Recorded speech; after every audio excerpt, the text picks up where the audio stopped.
Better Together podcast. Welcome to the Better Together podcast from the Fuquay Arena Chamber of Commerce. We are recording today from the Dashmore Conference Room and Studio, sponsored by Rescued Wood Rehab.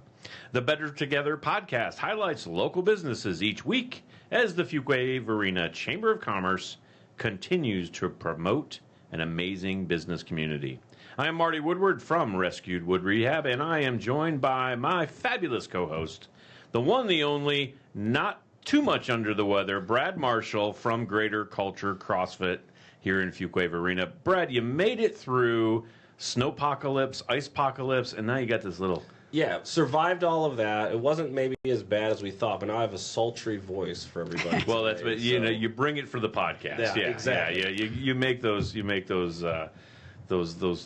things where you sacrifice a little bit. Yeah, exactly. But we're here for our guests. Why are we talking? I'm super excited because today we get to meet Patrice Seawood, owner of Level Up Management right here in Fuquay Arena. And so, Patrice, thanks so much for being a guest on the podcast today. Thank you for having me. I'm really glad to be here today. We were chatting a little bit beforehand about how much growth there is in Fuquay and so many great businesses, and it's so fun to hear stories of how people started. So tell us a little bit about Level Up Management. Yeah, thank you. I'm glad for the chance to do that. So Level Up Management, we actually started in Pacific Northwest. That's where we're originally from. So we're part of the growth and the newness here. We've been here about a year and a half.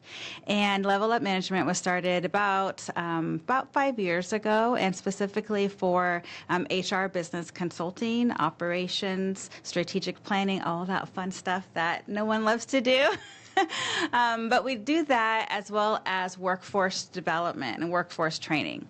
I like to say I work on two sides of the coin, where I work with people, individuals for training and job readiness, development, and then I work with businesses to help them be great places to work, so that when we connect the two, then we can have a greater community that's thriving and people are doing well. That's fantastic. And Marty and I have shared this sentiment a lot of when you become a business owner, you wear all the hats, including HR. So having somebody to help guide you through that is always helpful. So for the last 5 years or so being in this world, what got you inspired to start a business that helps people with these HR decisions and strategy and all of that? So my husband and I started the company together, and it's because we are very entrepreneurial. In fact, he still has a star that he made in first grade when they asked him, what did you want to be when you grew up? And he said, I want to be an entrepreneur so that my money can work for me and not me working for my money, something along those lines. In first grade, he said that. And so we still have that, and that's really been a lot of our relationship, is this creativity, this problem-solving aspect and approach to life and the work that we do. And so I started it first from my background being corporate HR, going into just typical HR services, knowing that eventually he would be able to join into from the IT perspective. He is a network security engineer. And I've been doing that, but I grew outside of that HR box. I learned, and that's another reason why I didn't go back to corporate HR, that to me, that is a symptom of what's actually going on operationally within a company. And so being a systems-minded person, I really look at what can we see what's going on from the basic operations, the core, and where can we get alignment so that we can take care of those symptoms that nobody wants to deal with anyway. Yeah, and I am someone who also comes from the corporate HR world, so it is funny to see the inner workings. Yeah, and as companies get bigger, there's just more and more challenges that they come across and they face, and I imagine likewise that there's probably some challenges that you have faced over the last 5 years, especially moving across the country now and getting things going here in Fuquay Arena. What would you say are some of the challenges you faced as you become more entrepreneurial and got Level Up Management to continue to grow? I think that's the case with a lot of entrepreneurs, but typically those who are also moms. So my biggest challenge has been juggling with my children. I've got 3 children, and while my husband continued with the 9 to 5 to pay the bills, I grew the business as much as I could and still be the mom that I need to be to my kids. And so that was my number one challenge. And then I would say beyond that, it's being new to the area. I started Level Up Management after we had moved from one side of town to another side of town. And my customer acquisition model is really relational. That's all it really is knowing people, learning about people, seeing how I can help them, and particularly the small business owner. And so being in a new area, I didn't know anybody. And so it was really a matter of having the time and the ability to go out and to meet people and just really learn the area. And I find myself in that same challenge here as I have moved to this area, to North Carolina, to Fuquay-Varina. I love it here. And there's so much goodness going on here. And so I'm in that same space where I'm just learning and getting to meet people. Yeah, it's a new business. Feels like every other day. A lot of established businesses that you come to find out that they exist. So there's so much growth, so much fun to get to know other people. And along those lines, I imagine as you've continued to share your brand and what you do, there's probably some unique aspects to your line of work, or maybe some ways that you've connected with people. So what would you say are some of those unique aspects to your business? I have found that a lot of consultants work with just business owners. And so the fact that I work with people and business is very different, and oftentimes it's confusing. People don't understand which one is it. And I have been challenged to pick a lane, but I don't want to, because I really do serve both, and I believe that both fit together really nicely. And so I feel like that's really unique in the way that we serve, and the fact that we're also what's considered a social enterprise. And so social enterprise is really about blending that people, profit, and planet together, and knowing that they're not mutually exclusive. And so I do that in several different ways in terms of what I give back and how I help nonprofits in the area with my time, talent, and then also being able to donate back to nonprofits, specifically the nonprofit that I started in Portland. I continue to give to that nonprofit as well through my business earnings. Oh, that's really cool. That's fantastic. So, interestingly enough, I actually have a background in corporate HR as well. Oh, my goodness. Spending many years doing that and traveling the country doing so. Tell us about what products or services do you offer through your business? It's mainly going to be business operations consulting. So I work with the people infrastructure, whereas my husband works with the IT infrastructure. And then the workforce development, and that comes through trainings and workshops. And so, are there some businesses you like to work with more than others? Or is it kind of any type of business? I love the small to medium sized, and I know that can be defined several different ways. And so I think of it as 300 employees or less. And I work a lot with, say, like husband and wife team who started a company and it's grown. And so now they need to put in some more structure and operations in order so they can scale better and not spending all their time in it. I love to work with aspiring entrepreneurs and really helping new people get started, and really just looking at companies and organizations that are adding good to the community. I want to go in there, help figure things out so they could do more of the good that they do. And so is that part of something that makes it different from maybe some competitors you might have out there?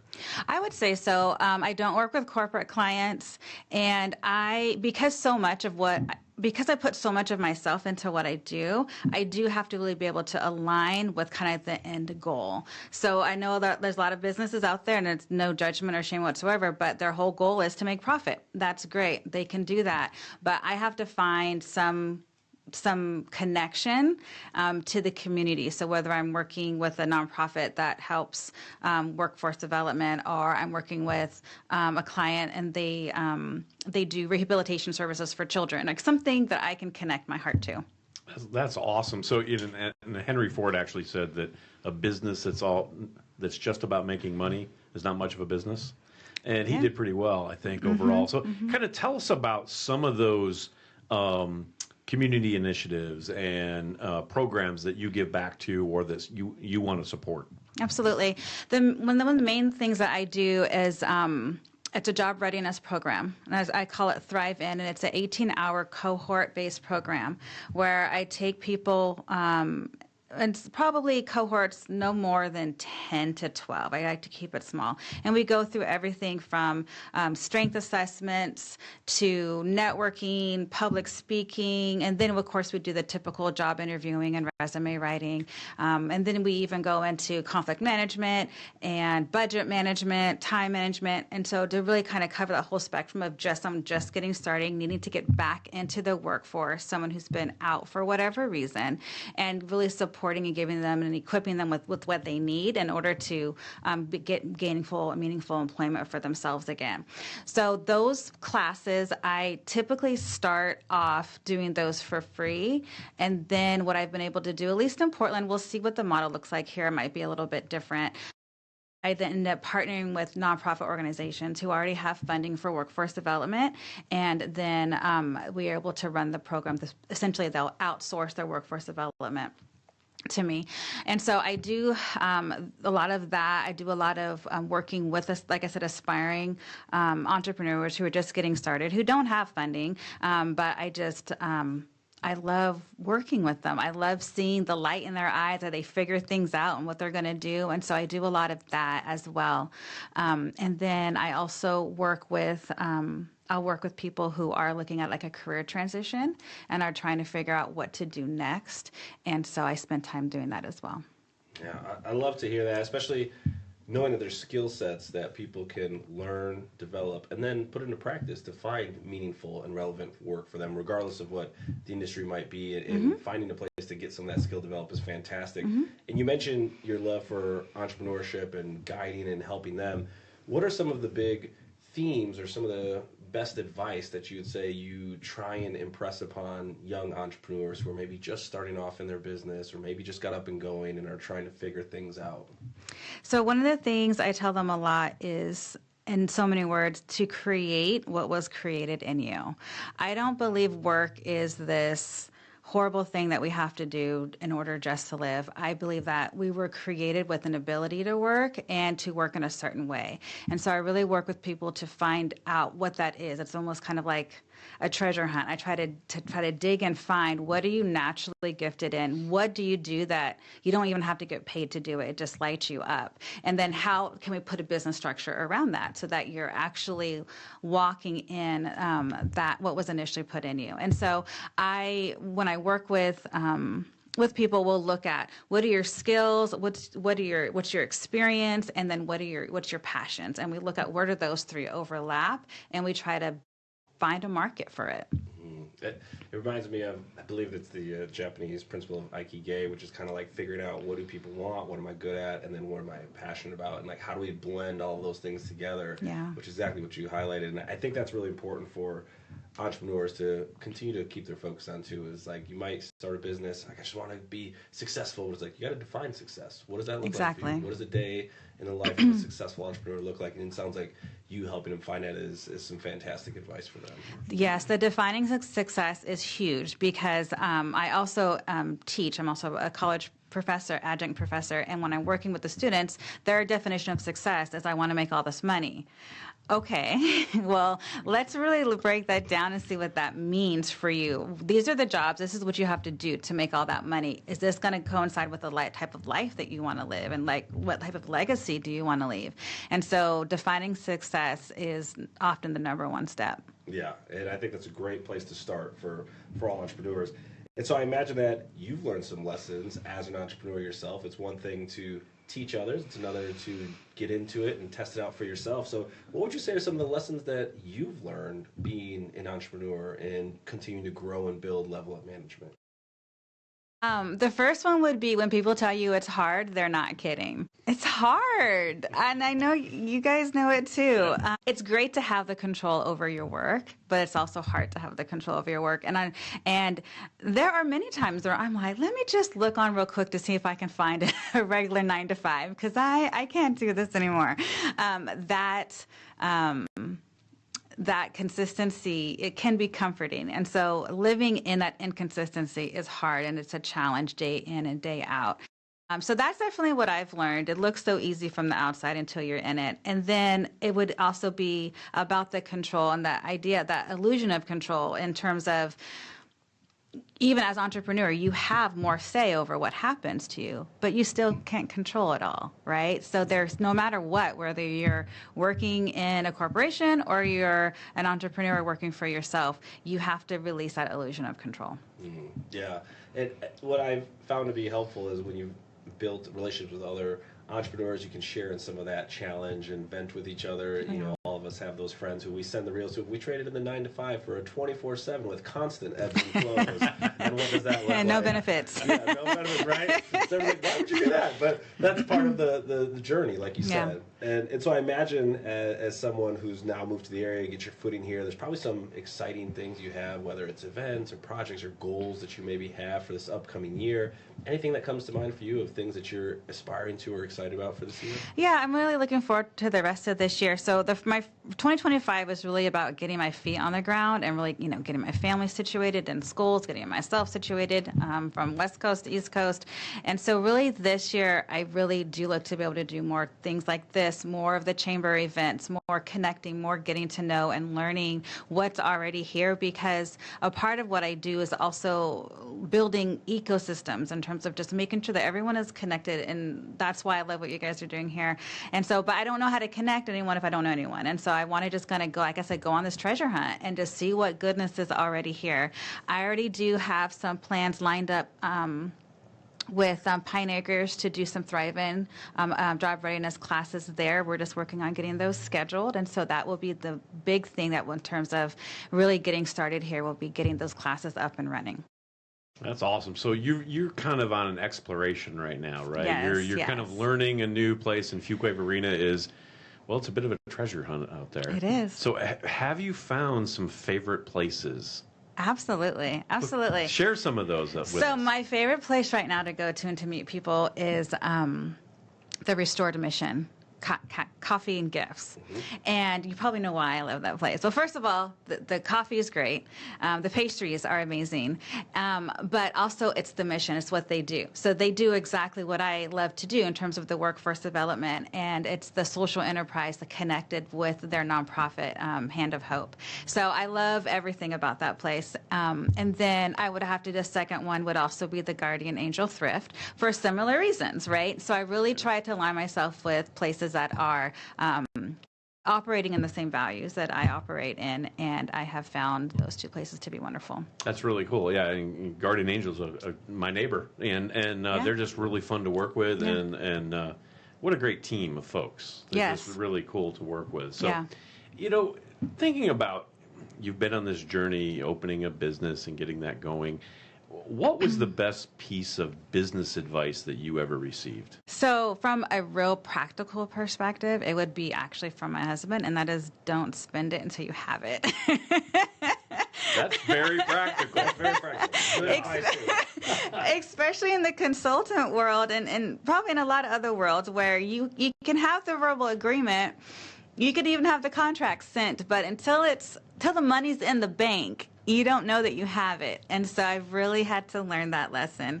And then from a visionary perspective, it's really just not limiting yourself on the possibilities. I mean, there's so many boxes in which we operate because we think this is the way it has to be done. And I've been blessed to have some great mentors who have really just taken the lid off that for me and just looked at this whole idea of the ecosystems, this whole idea of systems within systems and how you connect people and how you all nourish each other.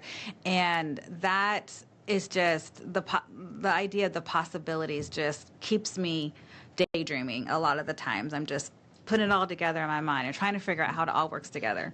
Daydreaming and cash flow. They don't always go together, right? They do not. When they want to line, it's beautiful. When they're in line, it's a fantastic thing.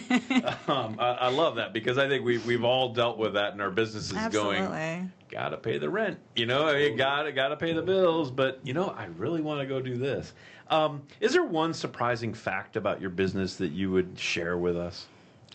I was looking at that question beforehand, and I was thinking, well, I think I may have already all said it. It really is the social enterprise aspect of business and just realizing that you can have profit and still really invest in your community, and the place that where you are operating is better off because you exist there. I can't think of anything else that would be that surprising. I think it's awesome that you did kind of mention a lot of that stuff, and you're certainly in a community here in Fuquay-Varina, yes, and particularly the Chamber of Commerce, where getting involved, all of a sudden you learn about all these different things. And Brad and I are very lucky because we've hosted 30 plus podcasts with different folks from every background. Yeah. And it's fun because we get to learn, and you could too if you're listening to this podcast. So, Brad, I'll turn it over to you, sir. Yeah, and I totally agree with that. And I think anytime you align yourself with people who have shared values, shared interests, missions, like, it makes everybody more excited to work together. Absolutely. And for those of you, or for those out there who've been listening and maybe are interested in connecting with you, what would you say are some of the best places and ways to find you and connect with you if they've got questions or insights, or maybe they want to take advantage of some of these workforce development opportunities you have? Certainly. You'll find that my website is levelupmgtllc.com, and then I'm also on LinkedIn. I don't do a lot of other social media right now. Yeah, fantastic. So LinkedIn, website, absolutely, and then find you around town at Restored or maybe at Angel. Absolutely, so, yes. From there, you said you've gotten a chance to get your feet wet with the community here, getting involved with more of the Chamber of Commerce here. So what would you say is some of your favorite either experiences or moments about being in the Chamber of Commerce so far? I had the opportunity to participate in the leadership cohort this year, and so I was the 2025 cohort for the leadership team program, and that was amazing. So that was the best way to kind of jump in and really get to know what I could, and like the shortest amount of time. I mean, and it was a 10-month program though, and then be able to connect with my cohort members as well. And so I'm really thankful for that opportunity. And then really just more opportunities like this. And like I said, more of the ribbon cuttings and the networking sessions and times that they have. I'd look to be able to get more involved in those. If the kids can stay in school and not keep coming home because of the winter days. No more snow. No more. Almost had some snow the other day. Things were still delayed, canceled. It's wild, but I totally agree. Getting yourself involved in the programs that they offer, like the leadership program, is fantastic. And then going out and meeting people, ribbon cuttings, breakfast, after hours, all those are great events to try and meet people. Well, Patrice, I want to say thanks so much for being a guest on the podcast today. Level Up Management right here in Fuquay-Varina, and we look forward to continuing having some conversations and meeting you at those local events. Awesome. You too, Brad and Marty. Thank you very much. Thank you, and thank you to our listeners. Join us each week on the Better Together podcast from the Fuquay-Varina Chamber of Commerce as we highlight great local businesses. From the Dashmore Conference Room and Studio, sponsored by Rescued Wood Rehab, I am Marty. And I'm Brad. And we are Better Together. We're better together. It's a weekly podcast. We're better together. You should know that there's more in the dash. We're better together. Fuquay-Varina Chamber of Commerce. We're Better Together podcast.